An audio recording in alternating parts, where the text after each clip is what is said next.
Hey guys, what is going on? So in today's video, I'm very excited because I am finally going to be unboxing and talking about my first pair of John Lofgrens. I reviewed a pair of John Lofgrens before several months ago, but they were not my own. They were my friend Mario's. These today are also thanks to Mario. Thank you so much, Mario, for brokering the deal on these. He basically got these secondhand for a steal, and we were able to secure them, and they have just arrived at my boot headquarters today. So yeah, let's open them up and start talking about them.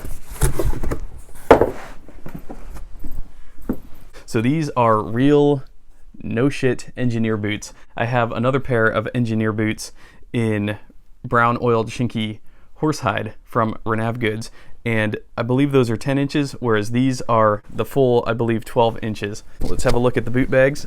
Insanely nice, luxurious boot bags there with the John Lofgren logo on there in gold. So the box says superior craftsmanship. On the outside of the box it says, thank you for purchasing John Lofgren Bootmaker footwear. A lot goes into our boots and shoes. We want you to enjoy them for years. To make this possible, all you need to do is follow a few simple steps. Number 1, keep them clean. Clean dirt from your footwear to prevent premature wear and drying of the leather. Brush off dirt and wipe with a damp cloth. Let them dry at room temperature. Conditioning leather. Leather conditioning preserves the life of your boots and shoes. Use any reputable leather conditioner and follow the manufacturer's instructions for application. Dry when excessively wet. Stuff with newspaper and let dry naturally at room temperature.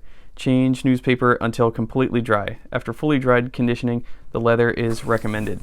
These are in a size 8. So, typically I am a 9 Brannick and I wear 8.5 in most US boot brands. Now, I can tell you, because these were such a steal, getting them secondhand, we couldn't pass them up. I knew that a size 8 would work. They are a little snug though. I had to use very thin socks to get them on, and the pass-through was by far the most difficult. At first I tried it with a really long shoehorn, but that actually, it worked on the right foot. It did not work on the left foot, however. So I got rid of the shoehorn. I actually bent the shoehorn trying to get my foot into there. I bent that sucker.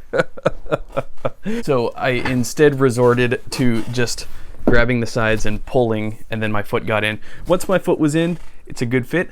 Like I said, a little snug. I think an 8.5 would have been best for me. However, y'all know that Chromexcel is shrunken down by about 25 to 30%, so these will stretch. And being that these are a plain toe model, I anticipate that there will be lots of stretch to be had. As you can see, I didn't really wear these yet, but I believe the original owner must have crushed this boot down a little bit. The left boot is in the shaft area is a little bit crushed down, and I suspect that he couldn't get his foot in there, and so he just got frustrated and decided to sell them. The right boot is basically unscathed. There was a little bit of contortion in the left boot in that I could tell somebody struggled with the left boot prior to me getting them. So, but aside from that, these are stunning. I think black engineers are really probably the first engineers you should get. I think natural Chromexcel engineers are also a must, but black Chromexcel in particular, I think is a must for an engineer. This is from the John Lofgren website. We make boots and shoes that exhibit the finest in Japanese craftsmanship, while using materials selected from companies that are the best at what they do. From the sole to upper and everything in between, each part is ethically made. We source all of our materials from Japan, the USA, England, France, Germany, and Italy. No child or slave labor ever. Profit over people is not what we're about. We obsess over the smallest details. The build quality and comfort must be superlative. We at John Lofgren Bootmaker understand the value of master craftsmanship, and we care about how, where, and by who our footwear is made. We hope you do too. And then on the John Lofgren website, they have these Wabash engineer boots in Horween's black Chromexcel leather, and they retail at $1,050. Now that upcharge is going to be due to being made in Japan. Made in Japan is much more expensive than made in China or Indonesia. So for example, I got my Renav Goods engineers. I think the total cost was like $600 for Shinki. That same boot from John Lofgren, I believe, would be about $1,200, but I'll double check that. So Let me read a little bit about this. So, the John Lofgren Engineer Boots are based on careful examination of several pairs of vintage engineer boots from John's archive. Hours and hours of design, redesign, and more pattern adjustments and sample builds than anyone could possibly tally. The end result represents made in Japan at its finest. Painstaking attention to detail, master craftsmanship. Our engineer boots stand as the masterpiece of the John Lofgren Bootmaker lineup. A boot that conveys the passion and commitment to excellence of our brand. These are the pinnacle of engineer boots. Lot number LK-003, Horween Chromexcel uppers, Goodyear welt construction with USA-made storm welts, heavy single, double, and triple stitched sewing, made in Japan brass buckles, 1 3/4 inch stacked woodsman heel, a 10 3/4 inch shaft, Japanese-made steel shanks, USA-made Vibram 705 half soles and 700 heels, embossed padded leather heel pad, D medium width, built on the John Lofgren 110 last. Includes Japanese-made John Lofgren Bootmaker box and dust bags. And yeah, I was right. The John Lofgren engineers in black Shinki Hikaku Horsebutt are $1,250. They've also got the Wabash engineer boots in Horween single horse front horsehide Havana, which looks similar to a natural Chromexcel. Those are $1,150. They also have the Wabash engineer boots in Shika Deerskin burnt Burgundy. Those are crazy looking, $1,300. They also do engineers in Badalassi Carlo. They do Shinki Hikaku Horsebutt in Burgundy black and dark brown. Lots of beautiful work to be seen on their website. And then also, if you wanted to shop around, the good gentlemen at Lost and Found also have a stunning array of their own John Lofgren makeups. They have Wabash engineer boots in Shika Deerskin burnt Burgundy for $1,695. I believe those are Canadian dollars. Yeah, so the Shika Deerskin burnt Burgundy are actually $1,293 US dollars. They also have the Wabash engineer boots in Badalassi Carlo leather Grigio. Grigio means gray, but they look like they're sort of a greenish color. The Wabash engineers in Badalassi Carlo Grigio are $1,239. Shinki Hikaku black horsebutt, as well as Shinki Hikaku Burgundy horsebutt. The Shinki Hikaku horsebutt Burgundy, John Lofgren Wabash engineers. Oh, those are stunning. Those are actually only $1,163, so not as bad. Oh, they have my size in those. Interesting. Natural Chromexcel, black Chromexcel, but the black are sold out. One of the coolest pairs I've seen in a while, the Donkey Puncher boots in Hokkaido Izo bear hide. Only a 9 and a 9.5 remain, and those are $2,550 Canadian dollars, which comes out to $1,944 US dollars. Wow, bear hide. I cannot believe that. All right, so I will leave links to both the John Lofgren site as well as the Lost and Found site below. Check those out. Lost and Found, from what I can tell, is doing a lot of good collabs with John Lofgren. And so what belts do I plan to wear with these? Well, that is easy. My buddy Isaac at Pigeon Tree Crafting sells some of the nicest belts on planet Earth. So there's a few recommendations I would recommend. Probably number one is the Sedgwick English Bridle in black, Japanese edition. English Bridle is some of the nicest leather, especially belt leather, I've ever worn.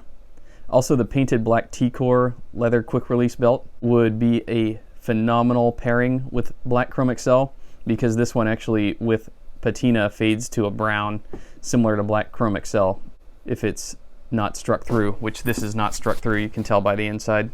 So it's nice to have like a Teacoring black belt that would match that. And Isaac also sells probably one of the best black belts out there, the blacked out Sedgwick English Bridle belt, black buckle, black keeper, insanely nice. Yeah, the 1.5 inch double prong or single prong quick release belt in black Sedgwick. So yeah, the Sedgwicks are nice, the English Bridles are so nice. Everything Isaac runs is really nice. So yeah, so I have a belt from him in black Bridle, which is a single prong, which I will plan to wear with these bad boys. So I will also leave links to Isaac's site in the description below, so check those out if you're in the market for a nice black belt. And so let's talk about these boots for a little bit. Yeah, the John Lofgren design, I can see why he has the reputation that he does. The details on this are different from any engineer that I've ever had. Like I said, the shaft itself is 10 3/4 inch. From ground to the top, it's going to be 12 inches exactly. So it's a 12-inch engineer.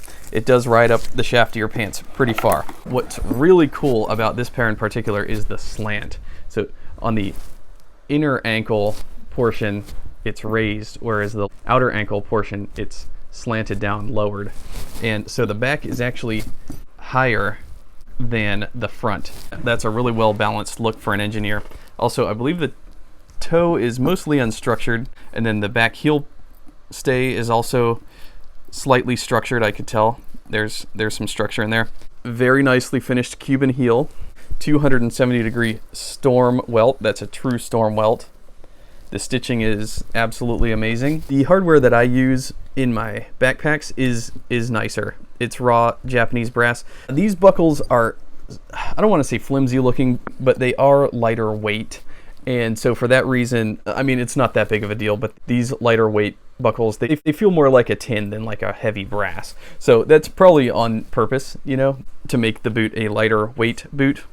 And then yeah, Vibram sole here. Yeah, we've got a rolled top edge at the top of the shaft there, 8D. And yeah, the back heel stay is very cool. It's very well slanted, very proportional. And then we've got a separate back heel block. Yeah, getting them on, like I said, the pass-through, that's the most difficult, but it is Chromexcel. Chromexcel will stretch. So actually, I did put these on and tried to wear them around a little bit, but almost immediately obvious that the size 8s are just a half size too small for me. I went around Googling different sizing advice for John Lofgren engineers, and they do say to go the half down. They say to go up a half from your Viberg boot size. And so yeah, these 8s are just too small. My toes are super duper squished in there. So I think I'm gonna sell these full retail. These are over $1,000, but since they are sort of worn, used a little bit, the guy before me who owned them, I guess, never really wore them. Full disclosure, what I can tell happening here on this left boot, this is just my suspicion, but I think he tried to get his foot in there and couldn't, and so out of frustration just decided to sell them. This left boot, the shaft is a little bit, it's got a little bit more break compared to the right boot. And I wore them briefly just once around the house for probably about 20 minutes, and that was mostly sitting. So I didn't really walk on them. Yeah, you can see the soles still look basically brand new. So I think $500 would be a fair price. Definitely cutting my losses on it, as well as moving a deal on to the next person, whoever wants them. As a bonus, I will throw in a free set of kilties or cuffs of your choosing from my website, dalesleatherworks.com. So anyways, please DM me on Instagram if you're interested in these John Lofgren's size 8D. Leave me a like on the video if you enjoyed the content. Let's keep the love of boots alive. I will see y'all in my next video.